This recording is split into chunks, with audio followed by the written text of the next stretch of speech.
Yesu ni ngome yangu, kimbilio langu. Yesu ni ngome yangu, kimbilio langu. Nimwogope nani? Nimwogope nani we? Nimwogope nani? Nimwogope nani? Yesu ni ngome yangu, kimbilio langu we. Nimwogope nani? Nimwogope nani we? Nimwogope nani? Nimwogope nani? Yesu ni ngome yangu, kimbilio langu. Yesu ni ngome yangu, kimbilio langu we. Nimwogope nani? Nimwogope nani? Nimwogope nani we? Nimwogope nani? Yesu ni ngome yangu, kimbilio langu. Yesu ni ngome yangu, kimbilio langu. Nimwogope nani? Nimwogope nani we? Nimwogope nani? Nimwogope nani? Ninaimba kwa furaha watu wote wasikie. Nacheza kwa furaha watu wanionewe. Yesu ameniponya akaniokoa we. Nimwogope nani? Nimwogope nani we? Nimwogope nani? Nimwogope nani? Yesu ni ngome yangu, kimbili Mwokozi wangu, mwamba wangu. Nimwogope nani? Nimwogope nani? Nimwogope nani? Nimwogope nani? Nimwogope nani? Naimba kwa furaha na vijana wasikie. Naimba kwa furaha na watoto wasikie. Yesu ameniokoa akanijaza roho. Nimwogope nani? Nimwogope nani we? Nimwogope nani? Nimwogope nani? Yesu ni ngome yangu, kimbilio langu. Yesu ni ngome yangu, kimbilio langu we. Nimwogope nani? Nimwogope nani we? Nimwogope nani? Nimwogope nani? Tuwote wasikie, washangilie we. Yesu ndiye Mwokozi tena mfalume. Nimwogope nani? Nimwogope nani we? Nimwogope nani? Nimwogope nani? Bwana ni ngome yangu, kimbilio langu. Bwana ni ngome yangu, kimbilio langu. Nimwogope nani? Nimwogope nani we? Nimwogope nani? Nimwogope nani? Hallelujah. Abatumva Igiswahili ndirimbire avuga ngo for those who don't understand Swahili, Ngwimana niwe gihome cyanje. This song means God is my stronghold kandi akaba urutare rwanjye. and He is my fortress. Ngwese natinyiki. What can I be afraid Ndi of kumwe n'Imana. when I'm with Him? Ngendana n'Imana. Walking with Him. Korana n'Imana. Working with Him. Yesu ashimwe cyane. Praise the Lord. Twizere ko nawe Yesu ari urutare rwawe. We believe Jesus is your rock. N'urutare wihishamo mu bihe bikomeye. Is a rock where you hide during difficult times. Ni igihome wihishamo igihe watewe. It is a stronghold where you hide to find refuge when you are being attacked. Yesu ni byose kuri wowe. Jesus is everything to you. Yesu ni byose kuri wowe. Jesus should be everything to you. Yesu akubere igisubizo. May Jesus be an answer to your problems. Hari indirimbo nari narose uyu munsi. Tonight I had a dream of a song. Naraye nyiririmba ijoro ryose. I've been singing it the whole night. Mzuka nyizi. When I woke up, I remembered the song. Nari napanze kuza kuyigisha abo dukorana ngo tuyiririmbe. Yari muri chorus. To teach it to my team here, we work together, but it was a chorus. None nageze hano ku rusengero iragenda. When I arrived here, I can't remember the lyrics anymore. Nashakishije wapi? I've tried to recall the words, I can't remember. Kandi ubundi sinzi impamvu ntayanditse cyangwa se impamvu ntayirikodinze naye niyemeye ko ndi buyishobore itangenda kuko nayiririmbye hafi ijoro ryose. I felt like it was not going anywhere. I was going to remember all the words. I should have written it down, but I forgot. I didn't write it. Niba ari ibimenyetso by'ubusaza nabyanyobeye cyangwa niba ari Imana ishaka ngo mbanze nyigiremo nini byanyobeye ariko yari nziza kamera. It was a very beautiful song. So me forgetting it, I don't know if it is a sign of the age, advanced age, or I don't know if God wants to make it a bigger song in me. I don't know. Sinzi ariko Bibiliya iravuga ngo kubakunda Imana Ngwitubaho byose bifatikanyiriza hamwe ko tuzanira ibyiza. Ubwo hari impamvu ndashima Imana ariko nayi nayifashe ubundi sinzi impamvu yagiye. But the Bible says all things work together for those who love God. So I remembered it, but now the words are gone. So maybe there is a purpose. Okay, reka menguririmbe ingi nayo ni igiswahili gatoya. Let us also sing this other song in Swahili. Sinzi ko abantu banje turi ku mpano bayizi.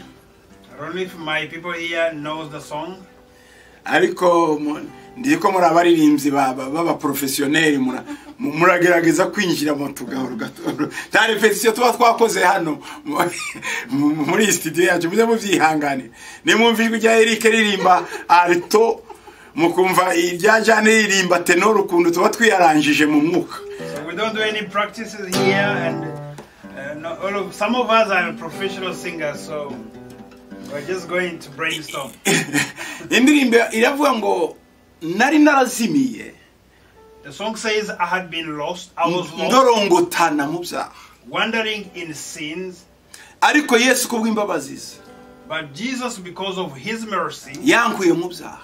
He pulled me out of the sin. None uyu munsi. Now today ndi muzima. I am alive. Ngo nubwo imiraba yaza. Even though storms of life might come against me, ikaza mu buzima bwanje kuntera. To come to attack me in my life, nge nzakomeza mpanze Yesu amaso. I will keep on focusing on Jesus. Kuri Yesu niho ndeba. I will keep my eyes on Jesus. Kandi iyo ndebye Yesu, and when I look upon Jesus, imiraba yose isubira inyuma. All the storms go back.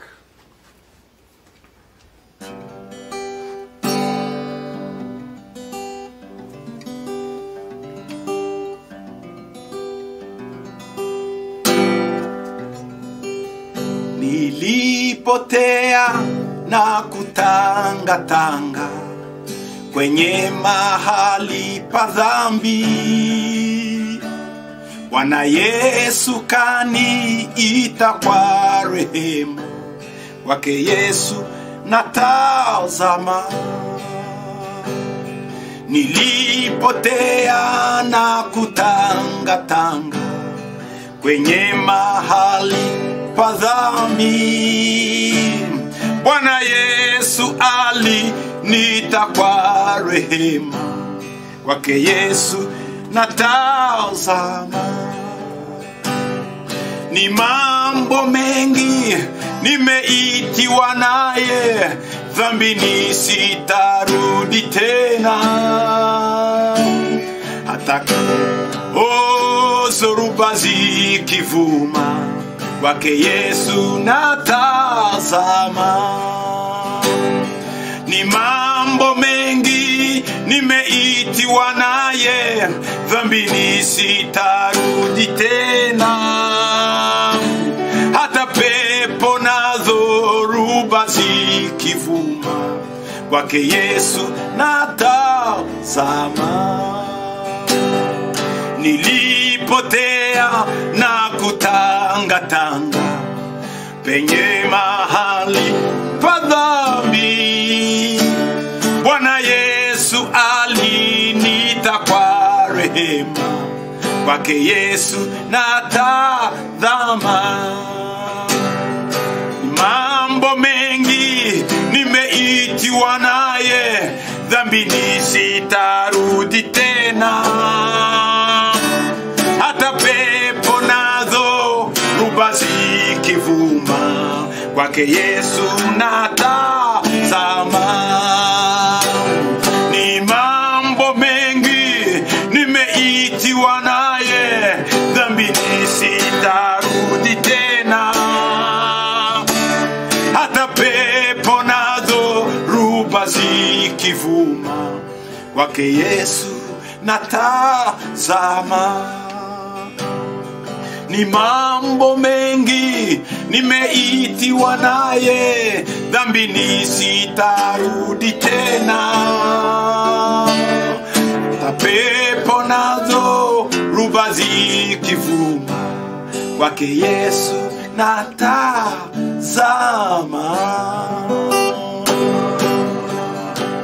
Hallelujah.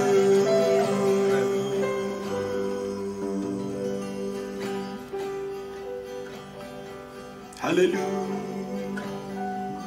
Hata pepo nazo ruba zikivuma, kwake Yesu natazama. Hata pepo nazo ruba zikivuma, kwake Yesu natazama. Ni mambo mengi nimeitiwa naye, dhambini sitarudi tena. Hata pepo nazo ruba zikivuma, kwake Yesu natazama.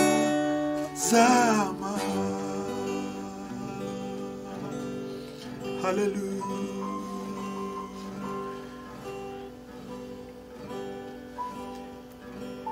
Hallelujah. Shima Yesu. Shima Yesu.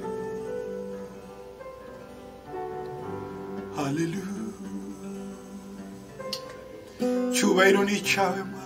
Glory is yours, O Lord.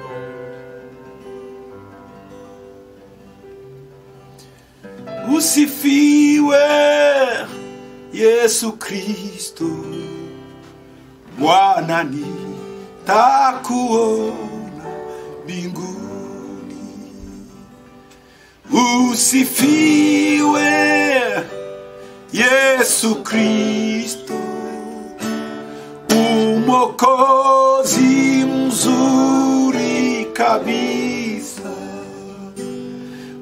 Usifiwe Yesu Kristo, Bwana nitakuona mbinguni. Usifiwe Yesu Kristo, Mwokozi mzuri kabisa. Usifiwe Yesu Kristo, Bwana nitakuona mbinguni. Gloire à Dieu,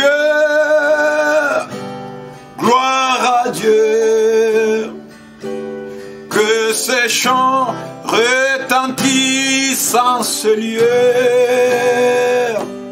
Gloire à Dieu, gloire à Dieu, que ces chants retentissent en ce lieu.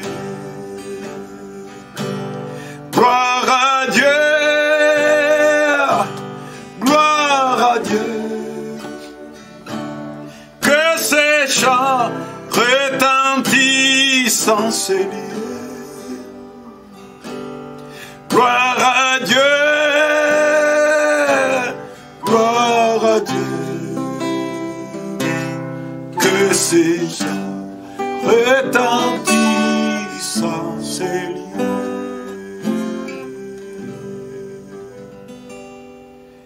Turagushima mwami Yesu. We thank you, Lord Jesus, Kubw'ubuntu bwawe n'imbabazi zawe. for your grace and your mercy. Turagushima kugira neza. We thank you because you're good to us. turagushima kuri Imana We thank you because you are Lord. duciye bugufi imbere yawe We humble ourselves before you. tugushima We thank you. wabayeho You were, uriho you are, uzahoraho and you will always be. nta yindi mana There's no other God. mu mana zabayeho No other gods who ever lived. nta yigeze kumera nkawe There's no one can be compared to you. zabayari zabayeho There were Baal gods. zabayeho They were there, ariko ntacyo zakoze but they were nothing before you. ni wowe mana twizeye You are the God we trust. ni wowe mana yonyine You are the only God. nta yindi mana tuvuga You are the only living God we nta yindi mana proclaim. twamamaza You are the only God we announce. uri Imana You are God. uri Imana You are God. uri Imana You are God. usumba imana You are zose above all other gods. oh ni wowe mwami You are the only King. usifiwe Yesu Kristo umokozi mzuri kabisa usifiwe Yesu Kristo Bwana nitakuona mbinguni usifiwe Yesu Kristo umokozi mzuri kabisa usifiwe Yesu Kristo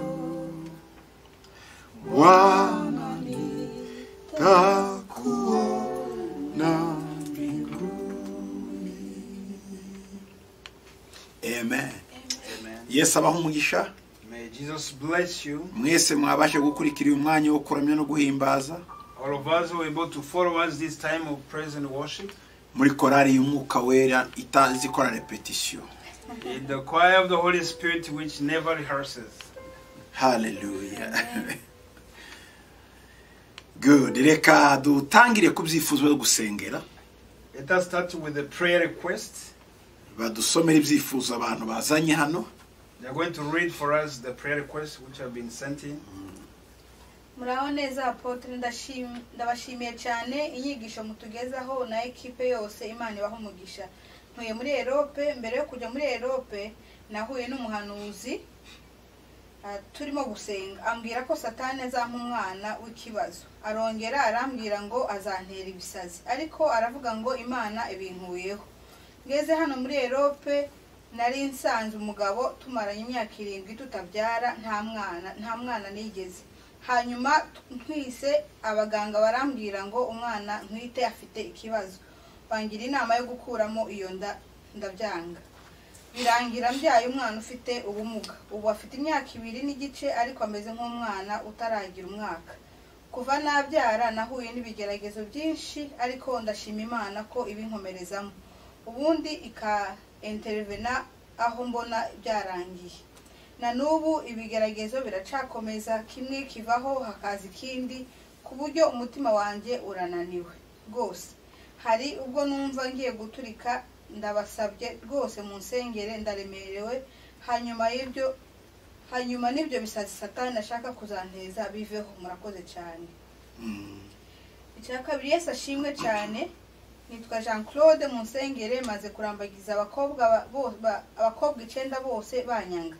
Ndagusaba kunsengera. Icyakabiri narose umuntu ari kumvuma unsengere nkureho uwo muvumo upfumure murakoze.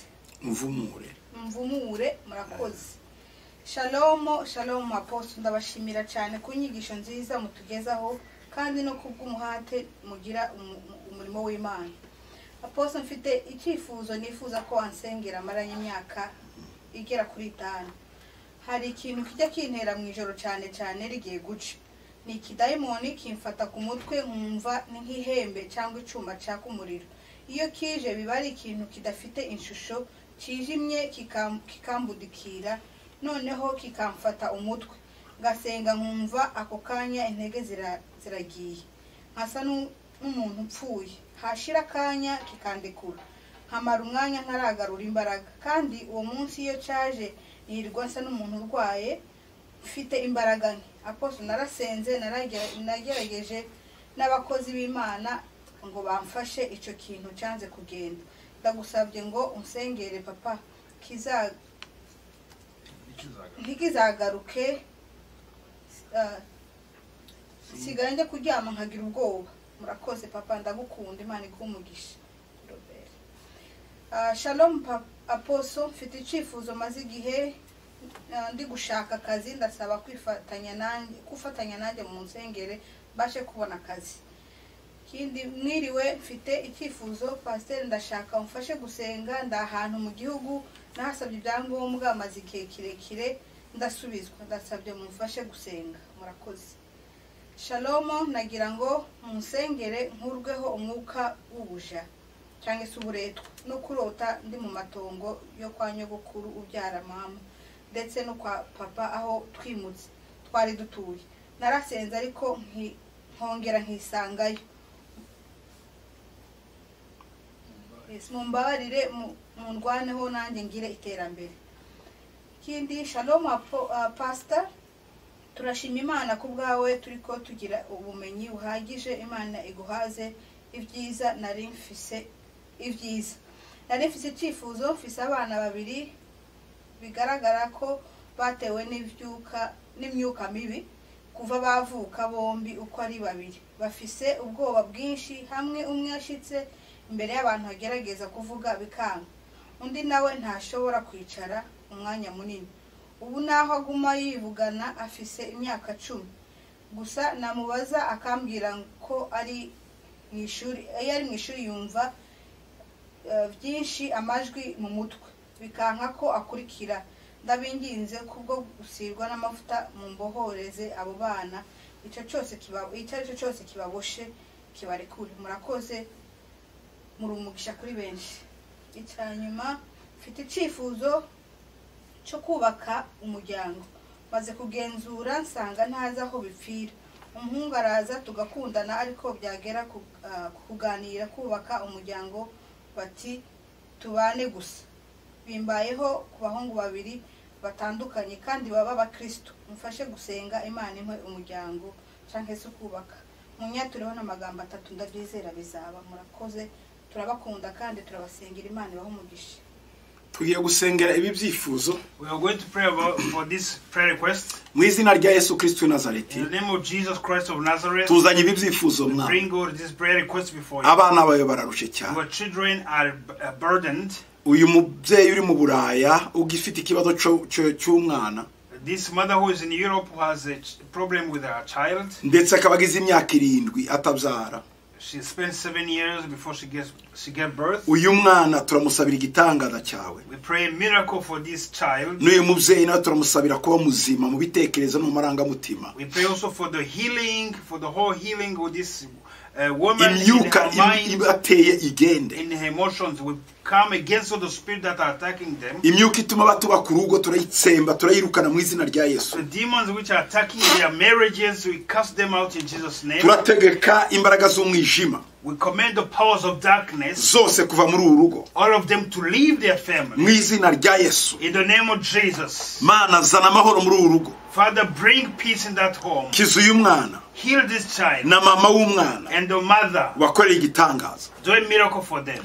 Uyu mwene data umaze kwangora abakobwa inshuro 9. This brother has been rejected by 9 girls. N'umuvumo yabonye umuntu arimo amuvuma tumukuyeho. We remove also the curse that he saw a person cursing. Turasanga umukobwa wa 10 azarambagiza bazubakane azabo wamuzaniye mu izina ryawe Yesu. We pray for that the 10th girl will be the bride prepared for him. Bikore mwami. Do it, oh God. Turasaba igitangaza cyawe. We pray for your miracle. Kora ibitangaza kuko uracyabikora. Do a miracle because you are still doing a miracle. Izina rya Yesu. In the name of Jesus. Mu izina rya Yesu. In the name of Jesus. Mu izina rya Yesu. In the name of Jesus. Uyu mwene data Robert utasinzira uterwa n'amahembe mu ijoro amadayimoni akamubikira turari mukuraho kuva uyu munsi kuva none tugisenga Robert ntazongere guhura n'iki kintu. This brother Robert who is being attacked by these demons, strong demons, we cast them out in Jesus' name.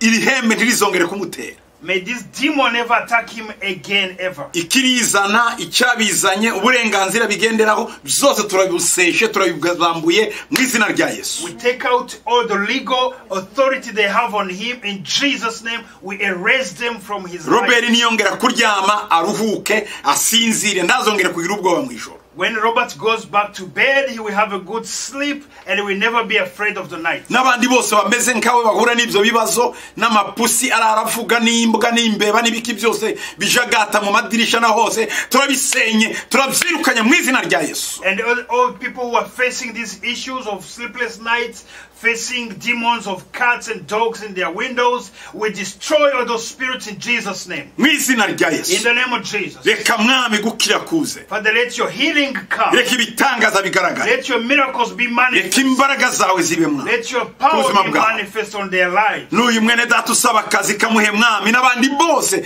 babashomeri badafite utuzi baguhamagaye igihe kirekire bahimirimo data. Father, we pray for this brother who is not employed, give him a work, and also others who are not employed, open doors for new jobs for them, oh God. N'abandi bose bari muri transition kuva mu kazi kamwe bajya mu kandi.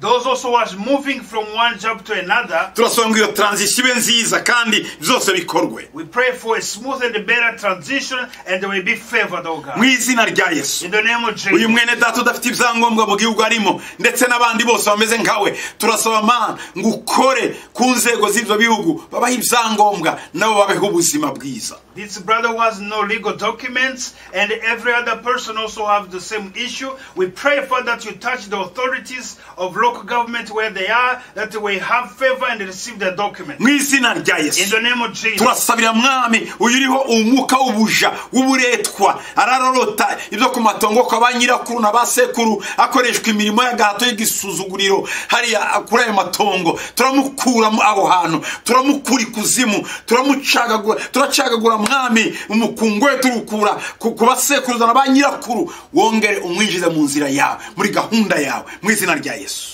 Father, we pray for this brother who spent the nights in dreaming about the ruins of their ancestry of his grandmother and his grandfather. Father, we separate him from his old ancestry. We connect him to you. We cut all the umbilical cord which has been connecting him to his old past in Jesus' name. We bring him in your presence. N'abandi bose barota mwene izo nzozi bari mu bucakara n'uburetwa waje kuduhe umudendezo nibave muri ubwo bucakara mu izina rya Yesu. And all those people who are in slavery, who have these dreams of being chained in slavery, we cast them, we set them free. May them be free from that slavery. Turasabira abana bombi mwami bagira ubwoba mu bantu wivugisha utavuga numva amajwi menshi mu ishuri abana bombi mwami tubashize mu maboko yawe turabakweretse turasabira deliverance mu izina rya Yesu. Father, we pray for these two children who hear voices, the one who was to school but he heard the voices, can't hear the teacher.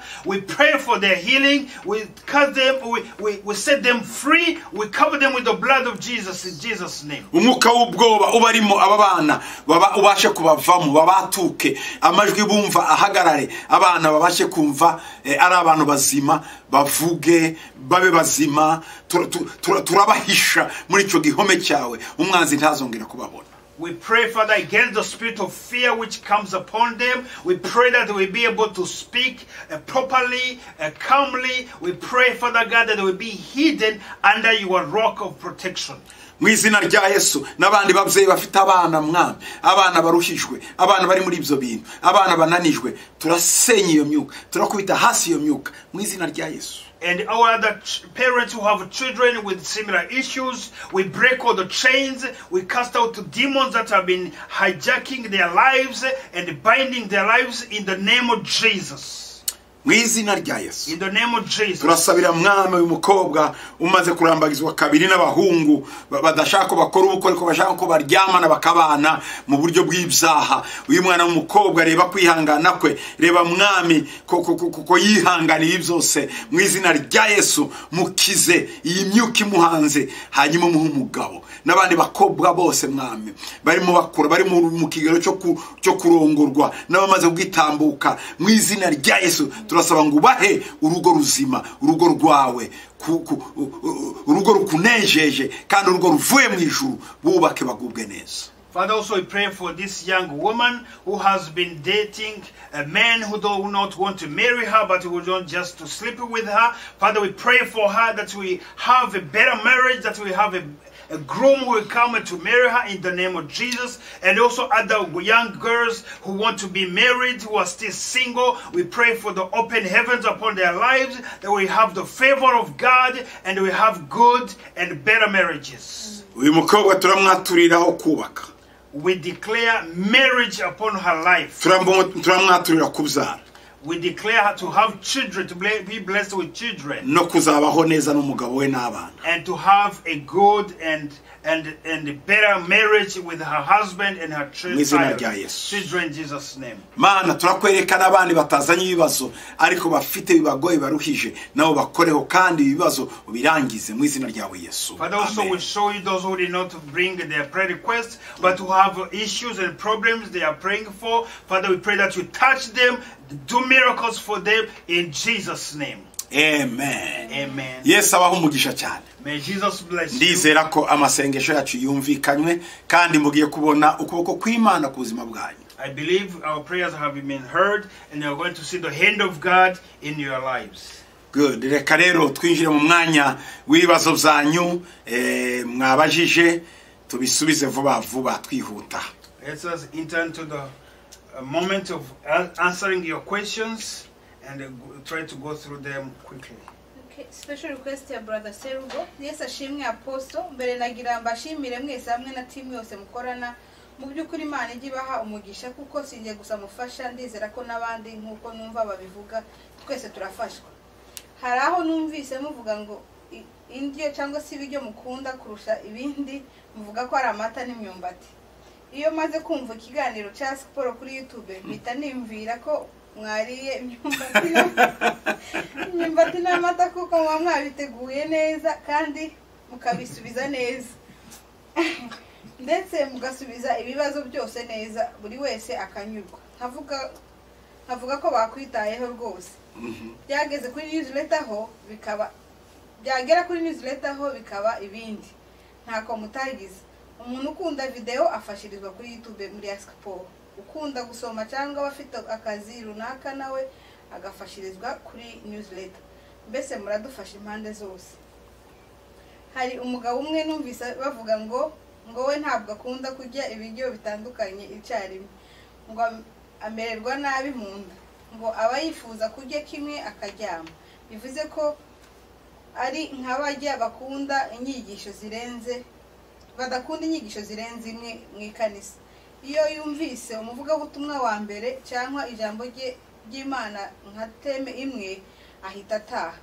Wa kabiri ngo ntaba ni ngombwa kuri we. N'undi mugabo nawe numvise ngo yagize ibibazo akubitwa n'abantu benshi batandukanye ku makosa ye. Bamwe bamukubita ibipfunsi, abandi migeri, abandi ishi, abandi inkoni. Hanyuma arataka abasaba ijambo bagira ngo agiye kwemera ikosa rye. Mu ijambo rye arababwira ati mwankubise cyane ariko mukavuyo. Ati byibura bamwe babanze inkoni ab'inkoni babanze abandi bakurikire gutyo kuko mwankubise mukavuyo sindi kumenya neza abarangiye. None muri make nagira mbisabire mushumba. Herutse kumva umuntu abaza ikibazo cye kijanye na newsletter avuga ku kibazo kijanye n'igihe. Bityo namwe muvuga ko mu gihe mugiye kugabanya gutegura. Hoya rwose kabisa. Nimba uwo muvandimwe nawe yikundira indyo imwe arakunda byinshi. Uwo ntaho atandukanye naho mugabo wikundira duke. Rwose kabisa turasabye mu izina rya Yesu ngo uwo mwanzuro muureke. Kuko newsletter ni nziza cyane mperutse gusoma kuyubushize ivuga ku gihe. Nararize ndebye uburyo igihe cyagiye. Bigeze kuri iy'amahirwe byo biba ibindi. Sindasoma newsletter ngo nicikize. Nkeka ko byaba ari cyaha. Uburyo muba mwafashe umwanya wo gutegura niwo munini byo gutegura niwo munini. Rero uwo gusoma siwo twabura. Rwose uko mwadusubije nanjye niko narimo ntekere Mumusubije. uko mwamusubije cyangwa yarihuse courage rwose newsletter ntigahinduke rwose kuko bizadusubizamo imbaraga bikaduha n'inyota yo gusoma mukomereza aho rwose njye wenda n'abandi turi kumwe mugira amahoro y'Imana ni Serugwe. Serugwe avuze ibintu byinshi cyane ariko warifuza ko twakomeza newsletter muri English. So briefly, Serugwe is asking us that to continue to make to write the newsletter the way it is now. Serugwe tuzayandika newsletter ariko turagerageza kuyiha iyindi style ariko nayo uzakomeza uyisoma. We're going to keep on producing the newsletter, but we're going to make it into a different style and format. Dufite systeme imenya abasomye n'abatasomye, abarebye gusa akanye bafashe, dufite no kumenya uwayisomye akayohereza undi cyangwa atayisomye agahita yohereza undi. Izo systeme turazifite rero. Ibyo twakoreyeho ni sur base y'ayo madone yose. So we have a system which identifies people who read the newsletter, the whole newsletter, who read half of it, who opened it and didn't read, or who just forwarded it to somebody else without reading it. So we are taking this decision based on the analysis of all those data we got. Gusa icyo tugiye gukora nzanyamba utuntu dutoya ariko mu minsi kurikira vuba muzajya mubona ibitabo bisohoka. Ibyo bitabo nibyo mugiye none kuzafata igitabo kagisoma wagisoma bishakiye. Tuzabishira no kuma audio ibyo bitabo mu buryo utabonye umwanya wo gusoma wazo ugashira mu matwi gusa ukakadownloading ukagenda wumva icyo gitabo. Ibyo rero nibyo turimo tubategurira.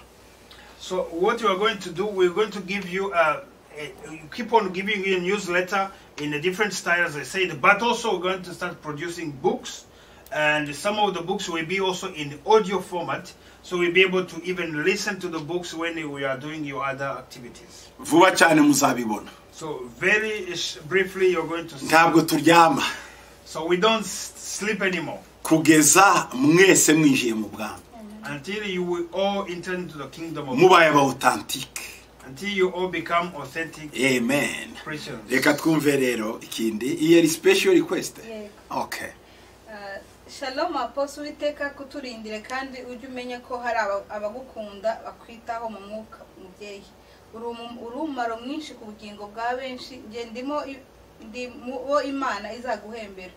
Ikibazo cyanjye cya mbere ni iyo ntekereje ikintu gusa canke nkakivuga nkagitindaho byanze bikunze kiraba canke nkabona igisa naco. None arashaka kumenya ibi ni ibiki nabyo se byabaye biri mu mpano. This person started by expressing gratitude for what Apostle is doing in these different programs. So this is the first question. When she thinks or says something or meditates on it, it happens. So she wants to know if this is also a gift. Yego, iri muri za mpano eshatu za revelation zo guhishurirwa. So this is one of the gift of revelation. Ariyo impano y'ubwenge, which is the word of wisdom. Impano yo kumenya. Word of knowledge. N'impano yo kurobanura imyuka. And the spirit of discernment of spirit. Gusa ntabwo uramenya neza ko ari impano yawe. Ubisengeye bizaza kuvamo n'impano ya kane yo guhanura. But you have not know that this is your gift. So if you will pray about it, you will also develop the gift of prophecy. Yeah, ni impano. So this is a gift. Okay. Komeza kikurikira. Shalom muri Luka 9:23 Yesu haravuga ati abwira bose ati umuntu nashaka kunkurikira yiyange yikorera umusaraba we iminsi yose ankurikira. Ashaka kumenya bisobanura iki kwiyanga ukikorera umusaraba. Shalom. In Luke chapter 9 verse 23 talks about denying yourself and taking up your cross daily. So what does it mean to deny yourself or take up your cross? Kwiyanga no kwikorera umusaraba nukwanga gukora cya kintu wahora gukora cy'icyaha none ukakima umubiri wawe bawiyanga ku bwa Yesu. Ku rugero niba ukunda kunywa itabi cyangwa inzoga none ukavuga ngo ndazihagaritse, icyo gihe umubiri urababara na uragira inyota birakugora, ariko icyo gihe iyo bishoboye uba wikoreye umusaraba wa Yesu, uba wiyanze ukikorera uwo musaraba. Nicyo bivuga nukureka icyaha cyakubase. So denying yourself and picking up your cross it is to stop doing the sin which had bind you for a long time. Like if you've been drinking or smoking, when you stop doing that, you are causing your body to suffer for a little while, but that's how you are denying yourself of those desires and how you are picking up your cross. mu by'ukuri tugeragezwa n'isi We are tried by the world n'umubiri and with the flesh na Satani. and also with Satan. Ibiko ari bitatu Also these three things nibyo bigize kamere y'umuntu. that was make human nature. Kubzanga rero So when you deny ukavuga these ngo things, kubera Yesu ndabanze, so because if you say I deny you because of Jesus, uba wikoreye umusaraba at that time you are picking up your cross kandi uba ukurikiye Yesu, and you are following Jesus. uba wiyanze. That's denying yourself. mwiriwe neza mwese, mwatubwiraho mwakuye inspiration yo kwandika indirimbo Mana nk'isengesho cyanjye hamwe no ku giti gishaje. Ese mwazanditse ryari, muzikorera he? Hari indi album muteganya gukora? Murakoze. Nutubazo tw'amatsiko. Where did you get the inspiration in writing the songs Manu Bisengesho Yanje? God listened to my prayer and Kugiti Gishajo on that rugged old tree. On the old tree. So where do you produce them? Which studio? And also, do you plan to make any new album? Izi ndirimbo nayo nasohoye muri 2005 gutya, I think 2005 gucyusa. I think I wrote these songs back in 2005, between 2005 and 2006. Icyo gihe nari muri Amerika, nabikoreye muri studio yo muri Atlanta. At that time I was in America. I produced these songs in a studio in Atlanta, Georgia. Nafashijwe n'abaririmbyi bake, umuproducer wamfashije harimo Aaron Nitunga n'umubreziliye witwa Pedro n'undi munyamerika ndibuka izina rye neza. So the producers who helped me to make these songs, one of them is Aaron Tunga, and also another man of God, Pedro, and there was another American who helped out. I don't remember his name exactly. Muri studio y'umunyamerika niyo twayikoreye muri Atlanta. We produced them in a studio of an American man in n'umudistributor yari Bishop Leonard niwe wazohereje hirya no hino. And at that time Bishop Leonard was the one who distributed them among. Mana Bisengesho ryanjye ni indirimbo nakuye mu buzima bw'abantu kuko nakira abantu benshi cyane. Ziriya ndirimbo bari abantu bari muri Mana mu bisengesho byanjye. Mana Bisengesho ryanjye, Mana reba agahinda kanjye, icyo nkwingingira nuko bene wacu bakizwa. Iyo ndirimbo yo n'ubuzima bw'abantu nakiraga ibibazo byabo, nukuvuga ngo amazina y'abantu mvugamo na amazina atandukanye ariko abantu barahari. Ni ibibazo really byo mu buzima bw'abantu. So the song God Listened to My Prayer, I got inspiration from the people I meet, because these are lives of people I was talking about. I changed the names, but the situations that I sing the song are real. So I got them from the encounter and the counseling with the people. Donc n'ubuzima bw'abantu bwa buri munsi. So this is a daily life of many people. Ariko bari abantu bo barahari gusa amazina niyo nahinduye. So those situations, they are real, but I changed the names of that are Jembabajwe nantabwirwa irigwa mukabare ayo bamuhembye yose ayamarira mu nzoga. Donc ndabwirwa n'umuntu ndamuzi afite n'igihanga byose kurya nabivuze byose ndabwirwa ndamuzi. So I know like a person that I named Nabwirwa. I know him. He lost one of his tooth. So it's a real person. Ndetse bamwe muri bo barambaye batari kuriya ningewe ni wowe. Turabizi barabizi. So actually some of those people they called me and said, "Did you sing about him?" I said, "Yes, I sang about your life." Ariko sinavuze izina ryawe. But I didn't use their names. Ati wagize neza kutamvuza izina. So most of them they thanked me because I didn't use their real names. Gusa bamwe nari nabibabwiye. But I had told some of them ko ari indirimbo nshaka gukora izafasha benshi kuko bamwe ntibarahinduka abandi barahindutse. So I told them that I was going to make a song that will sing about their lives, and some of them gave me permission.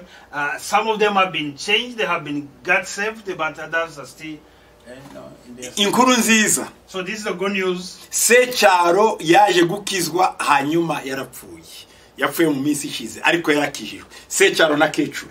So Secyaro and Kecuru, Secyaro got saved, but recently he passed away. But Kandi yapfuye kabisa yakijijwe. Secyaro yihanye, donc yarakijijwe. Secyaro had already surrendered his life to Christ, so he got saved, and then now he went to heaven. Ndandabwirwa yitavye Imana, by the way. Abwirwa also died. Ariko nandabwirwa yaje gupfa nawe akijijwe. But also he passed away after he received Jesus. Nawe Nyiravubi ntarakizwa. Nyiravubi aracyafite amahane kugeza n'ubu. Nyiravubi is talked about in the song. She's not saved yet. She's still mad. Now igiti gishaje ni revelation nagize inspiration. About the old rugged tree, it is an inspiration that I got. Donc muri inspiration cyangwa se navuga muyerekwa nabonye igiti gishaje cyane. So in a revelation I saw an old tree. Ubona vraiment kidateye amatsiko. Which was not attractive at all. Ariko icyanangaje nkabona abantu bose bajya kureba icyo giti. But I was surprised because all people would come and gather around the tree to uduco tw'abantu batandukanye. So groups of different people from different backgrounds. Nabonaga abazungu, also white people, abashinwa, Chinese, abirabura, black people, abafite imisaraba, those who had abafite amashapure, those who had buri bantu bahana umwana. So these people would come and to look around this tree. Nabona yakiri ahantu. So I saw it was in one place. Nyuma nja kuremarika ko hariya ashobora kuba ari Golgotha cyangwa Calvary. So later on I realized that place must be Golgotha. Kandi ishobora kuba koko bari abantu baza ari abantu baza kureba wa musaraba cyangwa se amoko yose n'indimi yawujwe n'umusaraba wa Yesu. And it possibly during my vision I saw those groups of people from different backgrounds or walks of life were coming to Jesus because they wanted salvation. Nuko iyo ndirimbo rero maze kubona ibyo naje kwishakira injyana nyishakira ijwi nyishiraho. So when I find that vision, I wrote down the lyrics of the song, then later on I produced the melody of the song. Hari indirimbo album ya kabiri nasohoye ariko ntiyasohotse cyane kuko itari koze neza. Twasohoye draft ijya hanze kandi itarakosorwa. There was another album we produced but it went out before it was finalized. Ijya ndirimbo nkoze kuririmba ngo higiti hafi y'umugezi iri muri album. So that song I sing about a tree planted by the river is one of the songs on that album. Nk'indirimbo mukoze kuririmba iyo tekereje nuzuzwa n'umwuka wo kuramya nongeye kumva urukundo. Iyo ndirimbo nayo iri muri iyo. So the song which talks about being filled with the Holy Spirit and feeling the love of God is also part of that album. Warankunze iri mu byaha Yesu arangiza angira umwere werekanye urukundo rwe mayamfiriye kiri mu byaha. Iyo nayo iri mu yindi. So there's another song also. Iri muri album ya kabiri. It is in that second album which talks about the love of Jesus, of God, which found me when I was still in sin. Viumbe vyote vikusifu, ndege anga niziabudu, samaki bahari zisifu, jina la Bwana wa mabwana, natafakari mambo haya. Yasisimu wa roho yangu, daimani tasifu jina lako. Iyo nayo iri muri iyo album ya kabiri. Ariko twavuga ko ya voice itakoze neza, byenda turashaka kuzareba uko tuyisubiramo. So this other song also is in that second album. So we can say this album was not properly produced. Maybe if we get an opportunity we can review it and then. Ntacyo bintwaye mukiza zagutegereza ntuje, ntacyo bintwaye mukiza ndi imbere yawe, ntacyo bintwaye mukiza zagutegereza uje ntacyo bintwaye mukiza ndimbere yawe.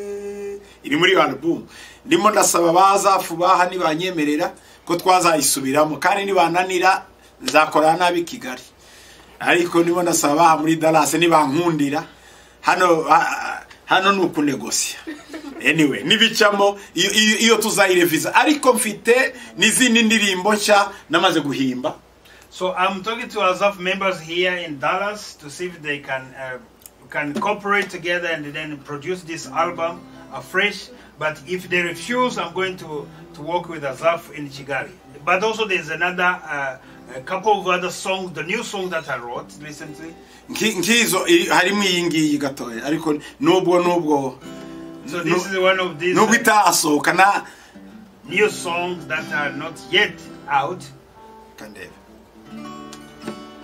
umwana w'intama watangwe ni ukwiriye guhabwa imbaraga ubutware n'ubwenge baraga guhimbazwa n'icyubahiro n'ikuzo ndaguramya mwami Yesu ko wemeye kucungura wangiza umutambyi n'umwami ngo nzime muri isi nguhaye ikuzo nishimwe. December izagera mufite album zanjye nka zibiri. By December you have about 2 of my new albums. Amen. Ibintu bimeze neza. So things are good now though. Sinabonye umuntu azashaka aririmbo kamwe kagakwira isi. Ngiye mfite nka tubiri nanye zadushiraho. Ubu ngubu niyo fashion igeze ukubita kamwe kakaja mukita guteka. Ngiye gukora TikTok ni TikTok Anyway, so I've realized now people produce solo songs and they find they are very popular with different media platforms and social media. So that's the fashion that I think I will also go with that. Ubwo rero ibyo ndashaka kubitegura muri iyi minsi. So I'm preparing these songs and these new albums. Harimo n'iyindi. There's also another new song. Naririmbye mu ndirimbo za Salomo, which is among the songs of Solomon. Nijwi ry'umukunzi akomanga kurugi kingura ninjire wantwaye umutima kukumutwe wanjye uzuye mwikime umusatsi uriho bitonyanga by'ijoro. Iyo nayirimwo muri za ndirimbo muri album ya kabiri. Album ya kabiri yari nziza cyane, ariko nayikoreye mu Rwanda sinayikorera muri Amerika. Ijya guhura n'utubazo duto yasohotse kare, yavukiye muri twayishize muri hajya bashira abana batuje imyaka kare muri kuveze muri enkibera n'ubu yanze gukura. Ariko ndabizi ko tuzahindura enkibera turebe ko yakura, tuzahindura enkibera yayo. So my second album had very good songs, but it was born prematurely, so it had to be put in NICU. Amen. Amen. Okay, cyari ikibazo yambajije. Okay. Shalom bantu b'Imana, nashaka kubaza apotre ingene umuntu asenga kugira ngo atsinde umwuka w'abantu. Ego mwari mwabitubariye ariko sinasobanukiwe neza. Mwoduhana verse biblique mwoba mukoze, kuko nkunda kubona nko mu ndoto ibitero byo mu kirere cya mbere by'abadayimoni. Navuga mu izina rya Yesu bagasambuka, hama hakaza abantu buntu bikananira nkumva ubwoba nkabura kwizera. Gute umuntu afumura ikirere cya mbere akarengana? N'amasengesho ye ya gute umuntu akora kuko maze igihe kinini nterwa n'ikirere cya mbere. Shalom, shalom. This is the questions I have. How do you pray against the spirit of man? Yes, you explained it about it last time, but human spirit. Human spirit. Human spirit. Yeah. I often see myself fighting demons off successfully, but when it comes to spirit of men or human spirits, I don't know how to go about it. Number 2, how should I pray and be able to break through the first heavens? Because often I experience many demonic attacks from that realm. I talked about this, but let me do it again. You cannot just fight off human spirits. Abadayimoni nibo batinyibyo ariko abantu nabarebele ashobora gutuka n'Imana blaspheme Imana ikamureka kuko baracyari munsi y'ubuntu nizo mana bagira. So you can fight off demons, you can cast them out using the blood of Jesus, the name of Jesus, but when it comes to human spirits, they are rebellious, so they are not afraid of the name of Jesus or the blood of Jesus. Muri newsletter nababwiye imyuka ibiri umwe wavuye mu mazi undi uva ku butaka mu byahishuwe igice cya 13. In a newsletter I talked about the 2 spirits that came from water and from the ground, which is in Revelation chapter 13. Navuze umwuka wo mu mazi. So I said that the spirit from the water, it is the spirit of Antichrist. Kuko Antikristo amazi bisobanura abantu abanyabyaha, nations. Because the water means nations and sinful people. Naho umwuka wo ku butaka. But the spirit from the ground, n'umwuka wa Antikristo, or from the land, it is umwuka w'umuhanuzi w'ibinyoma. It is the spirit of the false prophet. Kuko n'umwuka ubana n'abantu. Because the spirit which lives with men. Kandi bibasa naho ari itorero. And they form a church together, or he's in the church. Nukuvuga iyo myuka yombi rero. So these 2 spirits, ifite imbaraga zo gutuka Yesu zigatukwa n'Imana. They have the power to blaspheme against God and against Jesus. Ariko muri icyo gice cya 13 bavuga umwuka wa gatatu ari wo w'ikinyamaswa w'ikiyoka gitukura drago. But in this chapter 13 of Revelation, they talk about the spirit of a beast, which is dragon. Ari we Satan. That is Satan. Ngo we yabahaye gusa yabahaye imbaraga babasha gutuka Imana ngo naho Imana ituye na habitation y'Imana. So that spirit dragon give them power to the Antichrist and to the false prophet to be able to blaspheme against God even where he lives. His habitation. In his dwelling, in his habitation. Antikristo bashobora gutuka Imana. So Antichrist can blaspheme against God. But Satan cannot blaspheme. Kuko yubahiriza hierarchy spirituelle. Because he respects the spiritual hierarchy. Ariko Satani akabwira Antikristo ngo wetuka. But Satan goes behind and incite Antichrist to insult God. Antikristo ngo azatuka Imana ngo atuke n'ubuturo bwayo. Antichrist will blaspheme and insult God and insult his dwelling place. Bivuze iki? Antikristo n'umwuka w'umuntu. So Antichrist is the spirit. It's a human spirit. It's a man. Iyo umuntu rero urimo yaguteye ukamwirukana mu izina rya Yesu ntacyo bimubwiye kuko iryo zina nyine niryo ryaje kumucungura. Aracyari munsi y'ubuntu. So when a human spirit attacks you and then you want to cast it out with the blood of Jesus, the name of Jesus, it cannot work because he is still under the grace and the name of Jesus came to redeem that person. Yeah.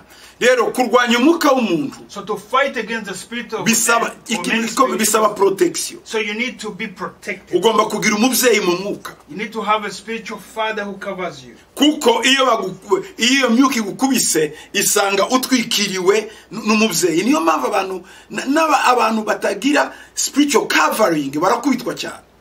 So, because when these human spirits, when they attack you, they find you are under the cover of your spiritual father. That's why people without spiritual fathers, they go through many harsh spiritual battles. Murabzumva? Do you understand? Ni ibintu rero ukeneye kugira umubyeyi mu mwuka. So you need to have a spiritual father. Kugira ngo utwikirwe n'abantu ndi baguhagurukira basanga ufite umubyeyi. So that you will be able to be covered even when people rise against you, they will find that you have a spiritual parent. Ku rugero nka hano. Like here. Hano ndi muri America. Here in America. mfite umuntu tuganira unkuvura. I have a person that I talk to who covers me. Apostle John Kelly. Apostle John Kelly. Naho dushaka kujya no kugura ikintu urusengero niki aratubwira ati hariya mumenye gutya na gutya. Donc urumva ko afite ukuntu adukuvura no muri uyu mujyi. So even when we want to do transactions, we have to make decisions. He gives us guidance. Don't do this or do this. Even here in this city, so we are covered under his umbrella. Nijyari natangiye guhura n'intambara zikomeye. So when did I start facing this fierce imyuka y'abantu? It is when I started facing. Nijyari abo twakoranaga bampindutse.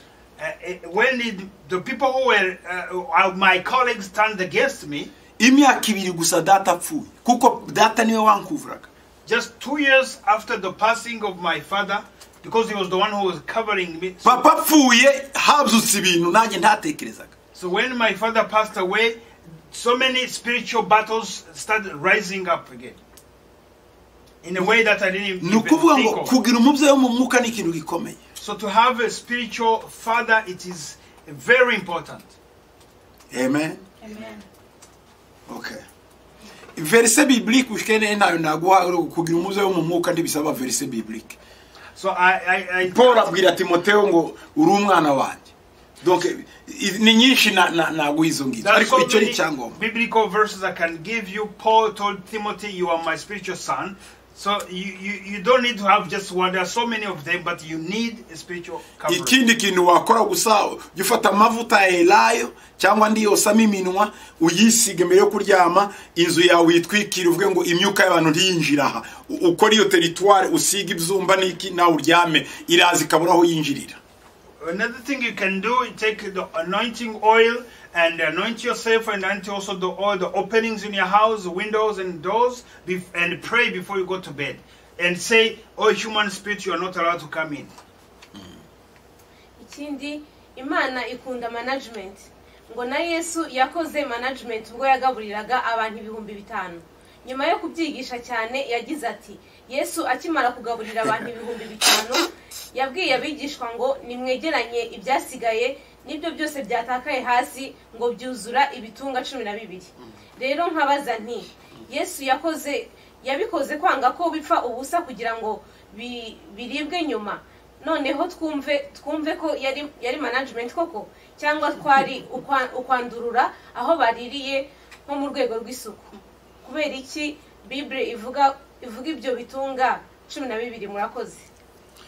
In reference to the miracle of Jesus when he fed 5,000 men, did Jesus ask the disciples to pick up the fragments of the bread to avoid that they will be wasted away?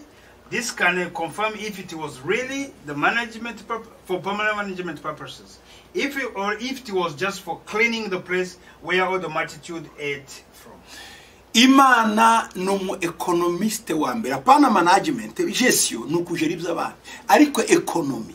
Imana numu economiste wo hejuru. Imana God is the highest economist. Kuruta management. And the economy is above management. Imana yafashe umwana umwe gusa. God took one son, umeze nk'imbuto, seed, one begotten son who was like a seed. Irazi mu biba mu isi. He came and he sowed him in the world. Umwana yaje yitwa Kristo. He came, he was Christ, named the Christ. Iramubiba. So he sowed him in bamushira mu butaka. He was buried in the ground. Hanyuma izutse. Yambuta izutse. So when this seed germinated, izuka ni miliyoni y'abakristo. Yabibwa ari Kristo. Azuka ari abakristo, azuka n'abakristo miliyoni. So he was sowed in the ground as one Christ, and when he rose up, he was a multitude and millions of Christians. Uyu munsi kwisi hari miliyaride 7 z'abantu. Today now on the earth is inhabited with 7 billion of people. Miliyaride enye. So among those 7 billions plus, among them 4 billions bitirirwa Kristo n'abakristo. They are named after Christ. They are Christians. Iyo ni economy irenze. Stengra economy. So this is the greatest economy ever. Yesu rero nawe. So Jesus also. Yari economist ukomeye akaba n'umugestionnaire. He was a iyi great, management rero wavugana. so he was a great economist, but also he was a great manager, as you're talking about. yarazi gukoresha duke, yarazi gukoresha byinshi, yarazi gukoresha ubusa. He knew how to use a little, he knew to use more, but also he could use nothing. Bamaze kurya, After they ate, yaravuze ngo mufate ubuvungukira. he said, take all the fragments of bread. Babufashe buzuza intonga 12. So when they collected all those fragments, they filled 12 baskets. Uzaho uzagiye, Do you know where these baskets were? yarafite abigishwa 12. He had 12 disciples. Kuko bo bagize umwanya bagaburira abantu. Because these disciples, they didn't eat, they spent the rest of their time feeding people, the crowds. Hanyuma arababwira ngo namwe murya ibyo ngibyo. Buri muntu yagiye atwara igitunga kimwe. So he told them, now you can go and eat from these baskets. Each one had his own basket. Tuzi ko babitwaye no mu bwato bwabo uwo munsi bukagira ibyago, Yesu akagenda kugenda hejuru y'amazi kugira ngo aturishe umuyaga. They actually carried these baskets in the ship, and they almost drowned until Jesus came walking on the water and saved them. Ntabwo Yesu yabivugiye gusa mu rwego rw'isuku, no. Aho hantu bakoreraga sisi isuku hari mu byatsi, bayita ngo ahantu mu butayu, ariko n'ahantu bataba abantu mu byatsi. Yabikoreye kubera ubukungu, kubera gestion nziza, economy. So he didn't do it just for the cleaning purposes, because it was in the wild outside in the desert, but he did this for economy, for a good management, Yeah, economy purpose. for economical purposes. Komeza. umwami Yesu akomeze kubagirira neza. Ikibazo cyanjye ni iki: igihe Yesu bamubambaga ku musaraba yari kumwe n'ibisuma bibiri, kimwe cyarasabye imbabazi arazikigirira. None nk'umuntu wishe abantu cyanke agahagarikira abicanyi, ntabahane kandi afite ubushobozi, uwo muntu asabye imbabazi Imana ariko atazisabye abo yiciye, azoja mu ijuru. Murakoze. May Jesus continue to be good to you. When Jesus was crucified, he forgave a thief who was crucified, and when he asked mercy on the cross. So if someone did kill or assist those who were killing, and then he never asked forgiveness, but repented to God, but he did apologize, he did not apologize to the relatives of those who were the victims. If this person dies, is he going to go to heaven? Ibyo kujya mu ijuru no kutarijyamo sindi umukarani wo kwandika abajyawe n'abatajyawe, ntabyo nzi, ariko reka ngusubize gatoya. So for the going to heaven and not going to heaven, I am not the registrar of those who will go there. But let me try to answer your question. Wabisubiye ngo igisuma cisha abantu bari kumwe n'Yesu ku musaraba akibabera bajyana mu ijuru. Ndagira ngo wasubije igice kimwe. You even answered the half of your question. We'll talk about the thief who killed the people, but he was forgiven because he had to ask mercy on the cross. Ndatekereza ko iyo umuntu yihanye icyaha cye, So I believe when someone repents of his sin, Imana imubabarira. God forgives that person. Amaraso Yesu akamutwikira. The blood of Jesus covers that person. Uko Bibiliya imbwira, So this is what the Bible says. uwo muntu afite ubugingo buhoraho, That person has eternal life. ajya mu ijuru. He goes to heaven. Ariko kubera ubuhamya, But because of the testimony, kugira ngo n'abantu bazemere ko yakijijwe, so that people will believe that he was really saved. iyo umuntu ataramutse apfuye cyangwa atari ku musaraba mubamba cyangwa atari ahandi, yakagombye kubwira uwo yiciye bati narakwiciye, amaze gukizwa. So if that person is not on the cross and he gets a chance to life after repentance, he should go and apologize to the people he killed, their relatives. Hari abavuga ngo nimbivuga barangirira nabi, ariko niko kwikorera wa musaraba twavuze ugakurikira Yesu, ukabivuga uwo wishikiye ukamubwira ati burya nari ntarakizwa ariko ubona arakijijwe, njya kugusaba imbabazi. Ibyo ngibyo rwose byakagombye kuba ubwo nibwo buhamya bw'umukristo. There are some people who say, if I go and apologize to them, that I'm going to face consequences. But that's the truth of actually denying yourself and picking up your cross, because you want that testimony from them. Ariko mbere yo kubikora, but before you go to apologize, kuko hari abantu ushobora kubwira ati teguye ubwo akagutema cyangwa se akakuraza cyangwa akakugirira nabi, kuko ibyo nabyo birasaba kandi bwa bwenge bw'Imana kumenya igihe ubivugiramo, kureba niba biri ngombwa cyangwa bitari ngombwa, ukabiganiriza n'umushumba akakuyobora cyangwa se undi muntu akakuyobora. Bisaba ubwenge. So, but you need to be careful before you go and confess your sins to them or apologize to them. You need to have the wisdom of God to know when is the right time to go and talk to them. You can even ask for guidance from your pastor. Gusa iyo umuntu yatuye akihana agasaba Imana imbabazi uko yaba ari kose, Imana iramubabarira. But when you confess and you ask for forgiveness before God, whatever you have done, whoever you may be, God forgives you. Ariko kugira ngo ukureho rero, niba umuntu azi ko wamwiciye, if a person knows that you killed him, he saw you, bwaca akakubona uri muvuga ubutumwa, and the next time he sees you, you have a Bible you're preaching. Ndi wagarutse ngo uvuga tewa uzi ko nakwiciye mbabarira badutaga kiza kawe. So you never came back to apologize to them, to say I'm sorry. They will not believe into your salvation.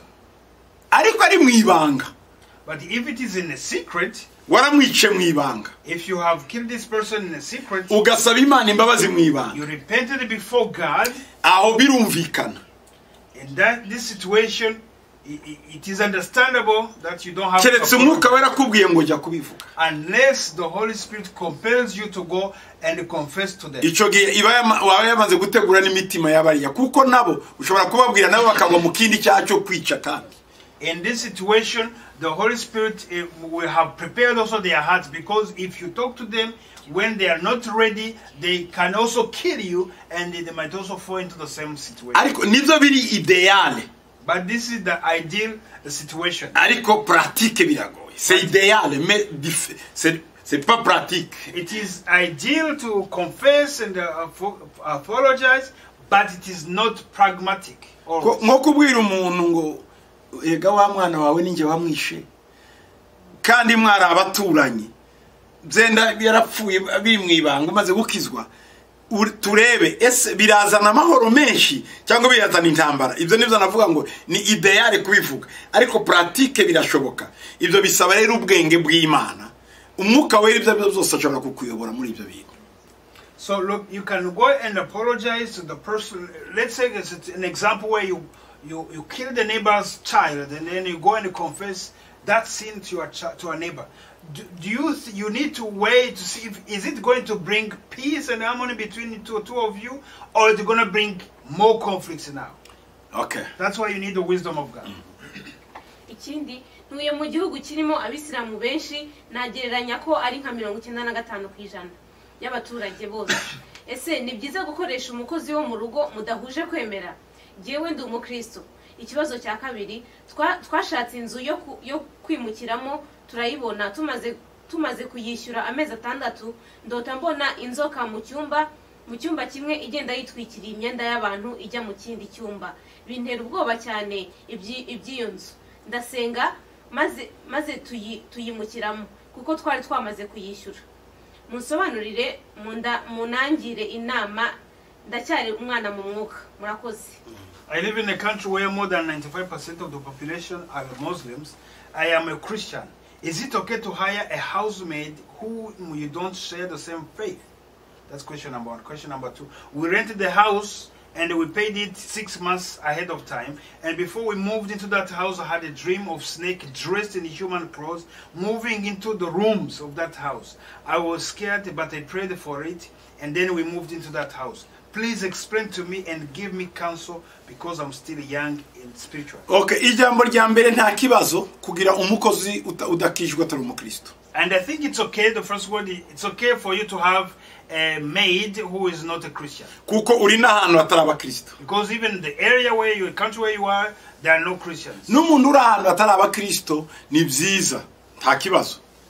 Wazanye umuntu ni nkuko ku kazi ukorana n'abadakijijwe, ukoresha abadakijijwe, ukoreshwa n'abadakijijwe, nakazi apfa kuba gukorera neza. Hari igihe uza no mukizwa ntakore neza.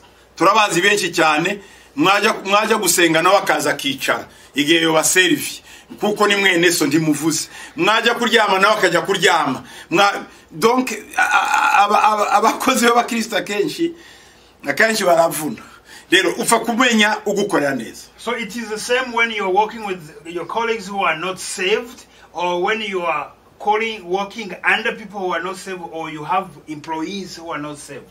So even sometimes having people who are saved working together, sometimes it is not even easy as you think. Okay, naho iyo nzu yawe. So concerning your house, ubundi tubagira inama yo kujya mu nzu yari yo yose mbere yo kuyijyamo. We normally counsel people before you move into a new house. Ubanza kugenda ugafata amavuta ya elayono cyangwa se andi waba ufite hafi. You take olive oil or any other cooking oil. Ukagenda usiga ahantu hose hari umuryango usokera hanze, kwidirisha ku muryango hose ugasiga amavuta, ushize ikimenyetso cy'umusaraba wa Yesu ahantu hose, ukirukana imyuka yose iri muri iyo nzu, warangiza ugasaba umwuka w'Imana kuza muri iyo nzu, ugasiga amavuta. Fini, inzu buyejereje Imana, ya myuka yose iragenda. So you take the anointing oil or olive oil, you go onto the windows and doors of that house, you anoint them with a cross, in the symbol of a cross, and you pray. At that time you have consecrated that house to God. So you should not be afraid to move into that house. Okay. Ikindi yabashije nicho. Okay. Ikindi kibazo watubwiye ko muri ibyo bihugu byateye imbere igihe n'igihe. Kubera iki hano mu Rwanda bica igihe mu materaniro ngo ni mwuka wabipanze? Nibyo sibyo. Ikindi kibazo Bibiliya ivuga ko ibivuga iki? Ikindi kibazo abagabo badashobora gutunga urugo rwabo, Bibiliya ibavuga iki? Murakoze. You told us that in developed countries people respect time, and when it's time, it is time. So if the Holy Spirit comes towards the end of a program, because of the time you are forced to close the program, don't you think in that case you are disobeying the Holy Spirit? Number two, why here in Rwanda people tend to stretch time in the prayer services and they put it on the Holy Spirit. Is it true or it is their plans? What does the Bible say about it? Then the last one is, what does the Bible say about men who cannot take care of their household or families? Okay. Umwanya iyo mwiyemeje ngo ni isaha igomba kubisa ari ebyiri n'ebyiri. Naba abandi bavuga ngo umwuka yavuze basi bagira amasaha menshi. Aho gusenga isaha imwe baze bagira 5. 5 abantu bose mu mutwe babazi ko amasaha basenga ari 5. Sibyo? Ibyo nibyo bifasha. Ariko isaha ni isaha n'umwuka wera arabyubahiriza. So people pray they should fix the time. If it is 1 hour, should be 1 hour. If 2 hours, should be 2 hours. If they think the Holy Spirit is going to come and then we have to prolong, they should say it ahead of time. Say we're going to pray 5 hours. No muri bihugu umwuka wera arabizi. Also in these countries, there's the Holy Spirit. Isa ni saya tavuze kare ndavuga nyuma. So the Holy Spirit knows when it is time. If he didn't announce it before time, then time will be time. Kuko umwuka wera arabizi ngo nazana ibintu nyuma isaha yabo ntawabona. Umwuka wera yaragomba kwiyaranja kabizana kare.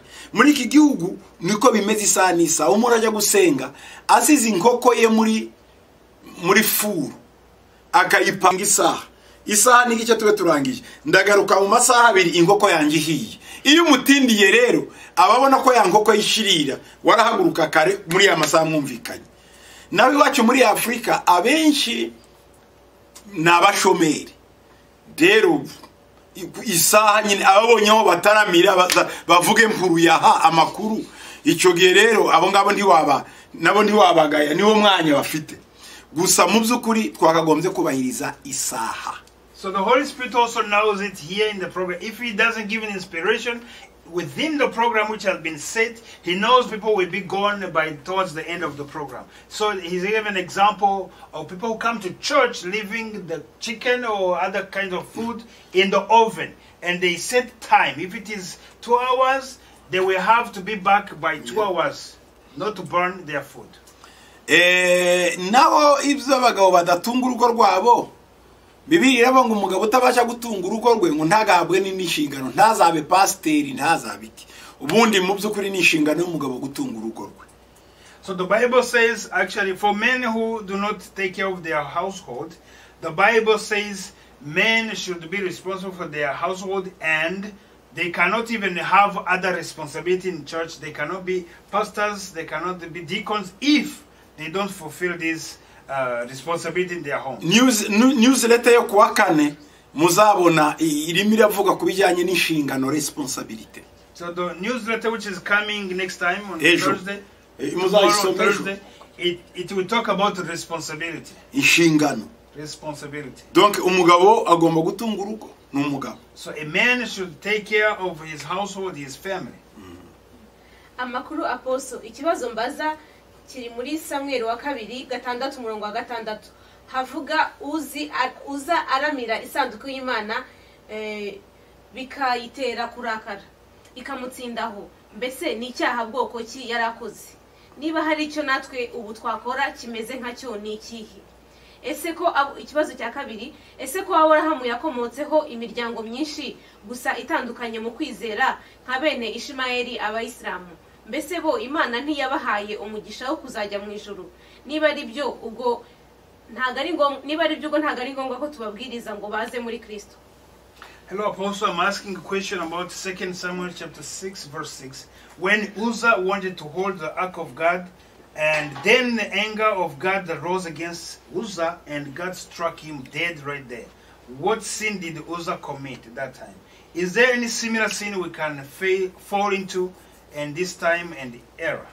Number 3, there are many tribes and people as descendants of Abraham, like Ishmaelites, who became Muslims, or who Muslim came from. Don't we think they share the same blessing also of going to heaven? And if this is true, then we don't have to bring them to Christ. Ikibazo cha Uzzah, So the problem with Uzzah, d'abord cyahereye mbere so it started even early on kwa Aminadabu ari wese. from his father Aminadab. Isanduku yari igize imyaka 25. So the ark of God had spent 25 years kwa Aminadabu from Aminadab, which is the father of Uzzah, ahitwa Ikiriyati Yarimu. in a place called Kiryat Yarim. Ryari rivuye mu Bafilisitiya Ekrone. Before it was in a Philistine camp. Riraza inzira yose y'Beth Shemesh. So it came all the way of Beth Shemesh. Awurangiza isoreka hakurya isora kwa ba Samson. When you can see Sorek and Samson camp. Digeze mu murima wo kwa Yoshua. So when the ark of God reached the field of the land of Joshua, bararifata. So they stopped it. Abarirebyemo bose barapfuye. All the people who looked into that ark, they died. Bagira ubwoba niko kurijyana Kiriyati Yarimu. So they were afraid, then they took it to Kiryat Yarim. Icyo gihe rero Dawudi amaze kuba umwami. So when David became a king, aravuga ngo reka turyohereze barizani Yerusalemu. So he said, let us bring the ark of God in Jerusalem. Ikosa rya mbere bakoze. So the first mistake or error they committed, isanduku barikoreje inka. So they carried the ark of God on oxen. Ubundi inka si iryikore gikorerwa n'abatambyi babivuga ngo riremererwa n'abatambyi. So the Bible says that ark of God should be carried by priests and Levites. Warubaye ngo si cyacu twakora kimeze nk'icyo niki n'ugukora ibintu bitakureba. Ukaba uri umuntu uraho ukajya mu bintu bitaribya ugakora ibintu by'igipasiteri utariwe. Ukajya mu mbano z'abahanuzi utariwe. Ukaba apotre utariwe, ukaba evangelist utariwe. Gupfa kujya ahantu gusuragiye tu n'ishaka nk'iryo bizana imivumo. So you are wondering what kind of sin can we commit this time? Yes, if you want to do responsibilities that you have been not called for, like if you want to become an apostle when you are not, you want to become a prophet when you are not, you want to become a pastor when you are not, that is doing an error like the one Uzzah did. Umuntu yabona gusa ngo ubwo Eric afite itorero ngo nanje ndarikora. Tiyahamagawe agiye gukora gusa kuko Eric yakoze eglise. Icyo ni icyaha cha Uzzah. So you see someone having a church, a big church, a good church, he said also I want to make a church or to have a church. Just because you have the zeal doesn't mean you have been called also to plant a church. Imana ikugiriye neza gatoya gusa musenganye n'umuntu urosa akazozi gaciyemo bagahita bavuga ngo kora itorero kuko urota bikaba. Ukakora itorero kubera inzozi warotoye nawe kubw'ubuntu gusa utari umushumba. Icyo ni icyaha cha Uzzah. Urimo urakora urimo uracakuramira ibitaramirwa. Just you pray with someone, God gives you the grace, you had a small dream and then it came to pass, you said, hey, I think I'm a prophet, then you start your own church. That's making a sin like the one Uzzah committed. ndumva aricyo navuga. I think that's how I can. Yayikozeho inkarapfa. So he touched this ark, then he died. Uza. Ariko byari byahereye iwabo kuyihekesha iki? Kuyihekesha inka. So he died, but he had the problem had started when they carried the ark of God by oxen. Yari mwene Aminadabu. So he was the son of Aminadab. Bituma bayicumbikisha kwa Obed-Edom. So because he died, they took the ark of God that time at Obed-Edom. Obed-Edom yari umunyamahanga yitwara neza batishwida iki kintu cy'abana singikoraho. Abana be bagacira uruhande n'abandi. Ibaha umugisha wo kubatera umuvumo.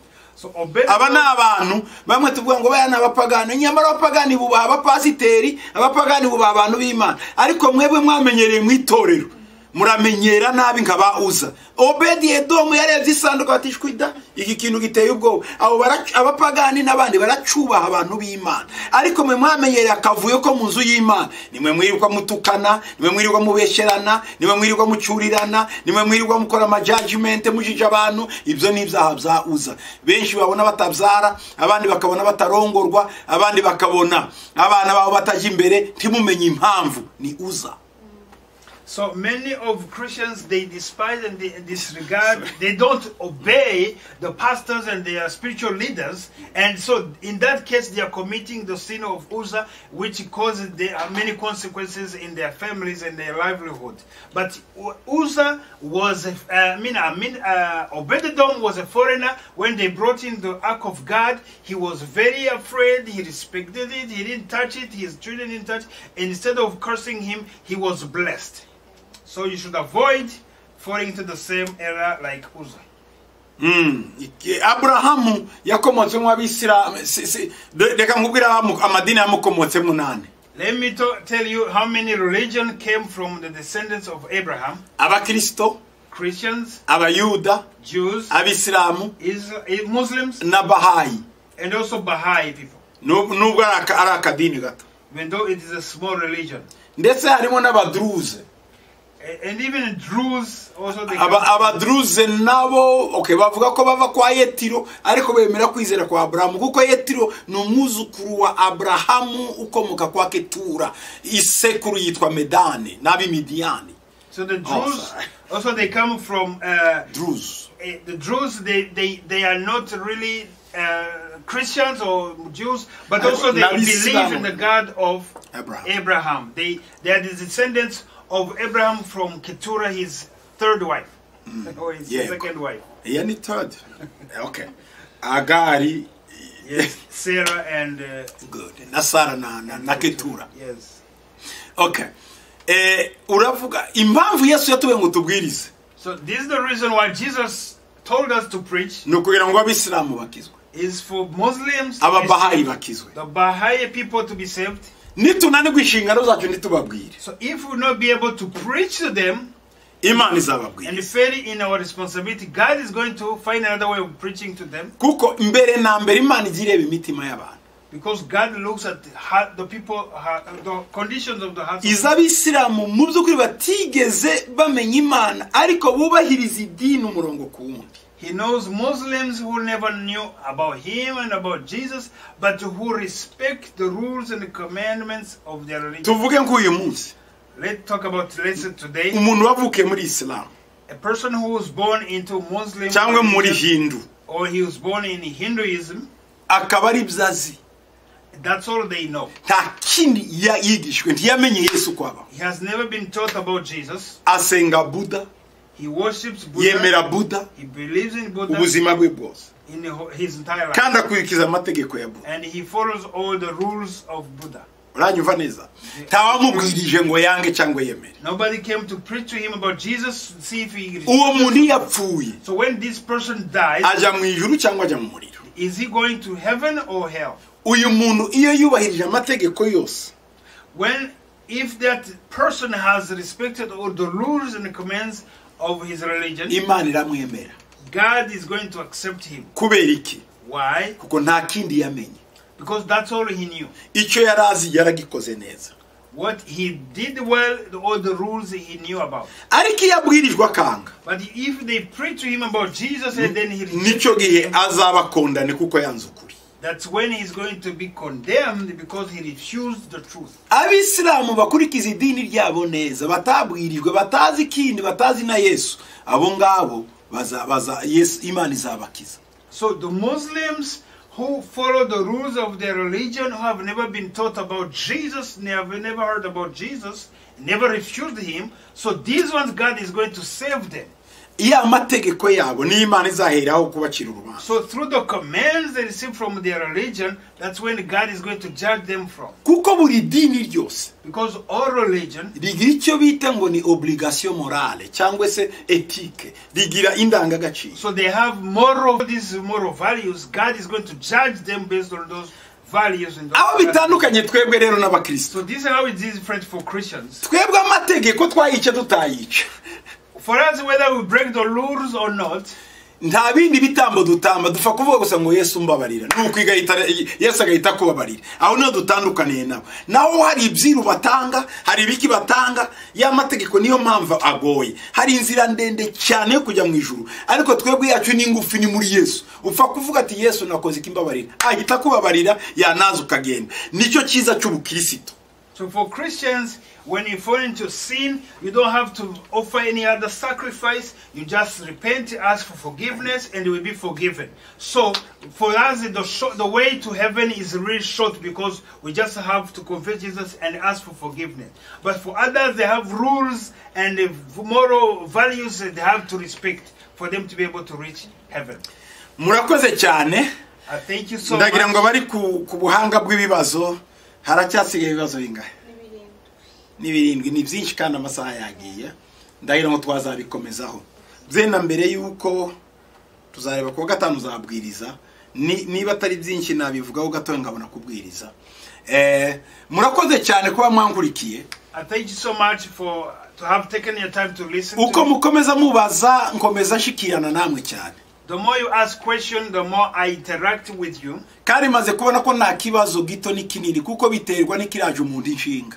Rero mujye mwihanganirana ibibazo. Hari ubwo bavuga ati biriya ngiye bazimye oya burya bayabuze bitotse uwo muntu mwihanganire. So there is no small or big question because it depends on how it is bothering you. So we will not disregard any of your questions. Nanjye nuko natekerezaga mbere atari ko se nkibi. Ariko Imana irambwira atoya iki nyine kiramubabaje. Ndetse n'umuntu mu administrateur wanje arambwira tumva burya biba byaraje umuntu inshinga mbona ko ari confirmation y'Imana. So ariko ubundi nabonaga bimwe umuntu atabisubiza ariko nasanze nta kibazo umuntu atasubiza mwihangane rero. So initially I felt like some of the questions were so simple and when irrelevant that I should not have responded. Irrelevant kabisa. But God told me God told me that all that question you're despising will think it is easy. That is bothering that person. Even my administrator also confirmed that this person wants to read the answers. Imana ibampera umugisha. May God bless you. I love you so much. Ndabakunda cyane. And I value this time with you. Kandi amagaciro y'umwanya mumpa. It's my hope that everyone will increase his knowledge or her knowledge and become to the stature of Christ. May the peace of our Lord, the love of God, the fellowship of the Holy Ghost be with you. In the name of Jesus. Amen. Amen. Urakoze Yesu.